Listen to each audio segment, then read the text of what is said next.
Ratusan siswa Taman Kanak-kanak Metodis Menayung Banda Aceh Sabtu pagi mengikuti karnaval keliling kota Banda Aceh untuk memperingati Hari Pahlawan. Anak-anak turunan etnis Tionghoa ini mengenakan berbagai pakaian adat Aceh juga berseragam polisi dan TNI.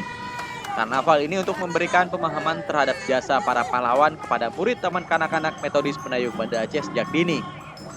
Menurut Cut Juwairiyah, Kepala Sekolah Metodis Menayung Banda Aceh, menanamkan nilai-nilai perjuangan para pahlawan serta budaya dan adat Aceh kepada siswa sejak dini dianggap penting bagi siswa turunan etnis Tionghoa ini. Dalam rangka Hari Pahlawan, yang mana kita setiap tahun ada program ya. Kebetulan kali ini kita buatlah acara untuk anak-anak itu mengenai karnaval dalam rangka Hari Pahlawan. Ya, jadi siang ini anak sudah kita perkenalkan ya mengenai jasa-jasa pahlawan yang telah membela negara Republik Indonesia sehingga kita sampai bisa merdeka. Kegiatan karnaval ini telah setiap tahunnya dilaksanakan Sekolah Taman Kanak-kanak Metodis Menayung Banda Aceh dalam rangka memperingati Hari Pahlawan.